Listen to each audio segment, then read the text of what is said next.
はい、こんにちは、山下夏実です。4月30日、水曜日。この日はですね、平塚ビーチパーク。ポイントは、流木前ですね、平塚流木前で、スキムボードの練習をしていきました。波はですね、かなり形がいい感じに入ってましてですね。波サイズだいたい60センチぐらい。どんどん下がり傾向だったんですけど、一応、朝のこの時間は60センチ台ぐらいで、流し波ですね。来てました。で、その流し波がかなりマシンウェブ的な感じで来てたので、流して最後、巻かないところがあるんで、そこではワントリックかけてコンプリートみたいな感じの狙いでやっていってます。で、うまくいけばダウンザライナーとかもあるんですけど、基本はですね、ちゃんと横に走って、前に出れたら出て、そこで、最後、このサンドですね、サンドドロップするようなゾーンでトリックがかけれたらいいかなって感じで、一応3ショービットメインでやった感じですね。意外と潮が高くても綺麗に巻いてまして、かなりいい感じの練習ができてますね。特にですね、こういう波がね、最近ちょっと少なかったんで、スキムでいい波がね、久しぶりにいい練習ができたんじゃないかなっていう感じの波ですね。引いていくにつれちょっとね、波のパワーがなくなったりとかしていってるんで、その都度ちょっと走るラインとか変えながらやっていったんですけど、基本はですね、ピークの位置そんな動いてないんで、このピークの位置固定でずっと狙っていたっていう感じですね。ここからは基本動かずやっていった感じですね。当てる場所も結構、癖はあったんですけど、ちゃんとね、波見極めて、そのライン取りだけちゃんと綺麗に合わせられれば乗れてることが多い波だったのでね。一応小波でもアウトの波でも一緒ですね、それは。ただ小波の方がね、巻きがやっぱり少し甘いので、一発のターンでしっかり波の前の方に出れるようなことを意識しました。これいいですね。スピナーしてターンから3ショットですね。そういうコンビネーションも狙っていきながら、小波の時はコンビネーション意識しながら、とか、あとはレールターンで一発でしっかり前に出るっていうのを意識しながらやっていく。で、アウトの長乗りの波は、しっかりね、サイドウェイと、ゆっくりでもいいんで、後ろから追いかけてしっかり前に出るってことを意識しました。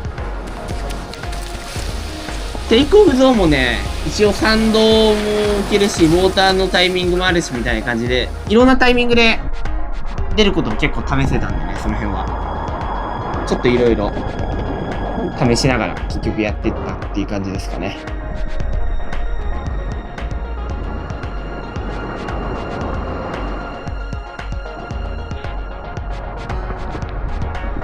ちょっとこの辺はですね、走るラインが、っていうか走れる助走距離がね、少ないんで、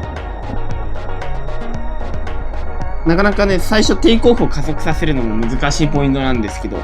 ややデッドウォーターチックなとこもあるんでね、ウォーターで置くと。短いその助走でいかに加速させて前出るかみたいな感じのも練習していってます。どんどん引いていくにつれね、走れる場所は増えるけど、波はその代わり遠くなっていくんでね、その辺の変化に柔軟に対応する必要性もあったかなと思います。ちょっとでもね、波のパワーゾーンから外れちゃうと、ロングライドはできない感じなんで、パワーゾーンをある程度、この辺に来るかなとか予想しながらやっていくっていうのが一番重要ですよね。こういう、ラップっていうよりは、巻かない波の時に多い。ラップ流しっていうよりは巻かない波の時に多い感じですね、そのイメージは。パワーゾーン探しながらやっていくことがいいかなと思います。で、この辺からですね、スカーフィングしてきました。潮がね、ちょっと引いていってたんで、スキムよりサーフィンの方がいいかなっていうことで、人も増えるかもと思ってたんでね、ちょっと沖に出てやってきました。で、手前に行くにつれ相変わらずこの深くなるんでね、そのスキムで狙ってるラインと同じように。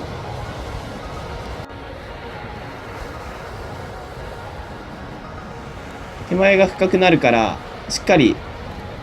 前に出ながらですね、多少こういう風にパンプ踏みながら。そこでうまくポジションをキープできたらいいかなって感じです。形自体はね、かなり綺麗に割れてる波で。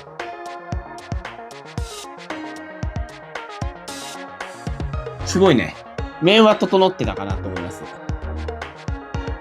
意外とね、ちょっとテイクオフがね、しづらいというか、まあ、結構立てたんですけど、その波を見分けれない。意外と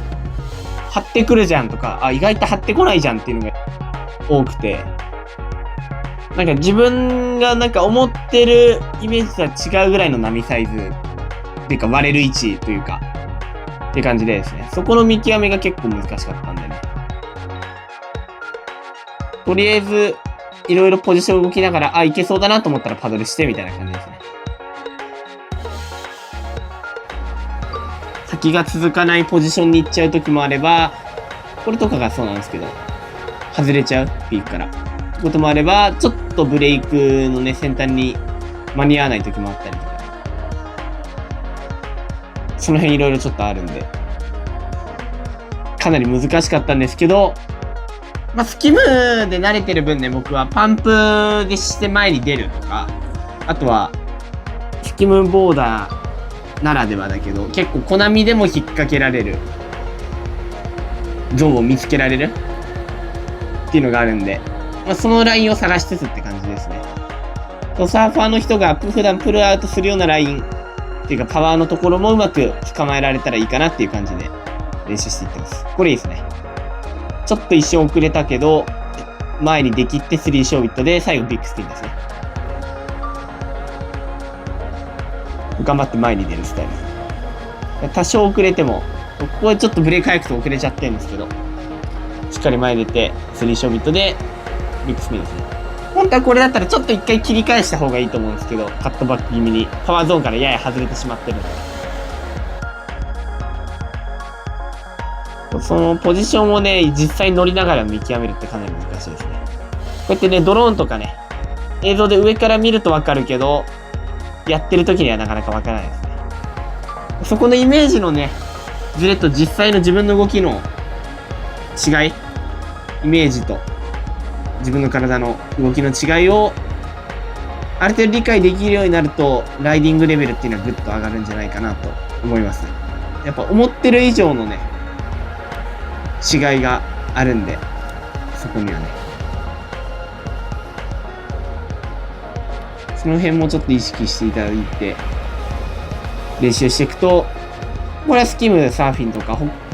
例えば他のスポーツとかも多分一緒なんじゃないかなと思います。なので僕もね、その辺の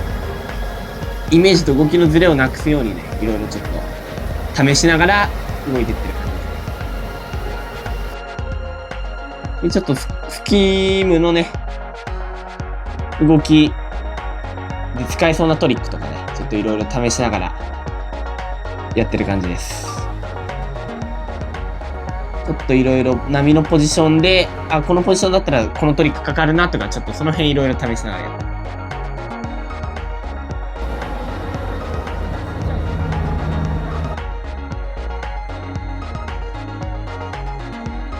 だんだんちょっとずつね、潮が引いてって、パワーがなくなってきてるんですよね。この辺の時間って。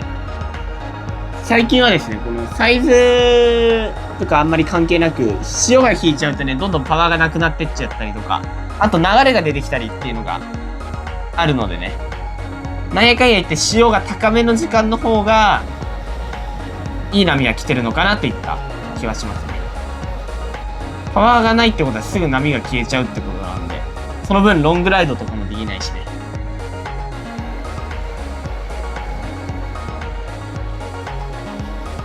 まあそんな感じでちょっとサーフィンやってみたけどダメになってきたんでね、西に波チェックここからしに行きます。一応スキムかなと思って行ってみたんですけど、ちょっとね正直微妙でしたね。朝ねこの流木前でやってた人であればわざわざこの西で頑張ってやるほどの波ではないかなっていった感じで、ちょっと癖も強かったんでね、今の西だとちょっと難しい地形なんでね、無難にやりたいなら、満潮から引き始めですね。その潮の反応が出始めたあたりの流木前を中心とした左右展開するのがね、一番波は外さないんじゃないかな、スキムに関しては。マンション前からテトラ東ぐらいまでの範囲内をチェックできると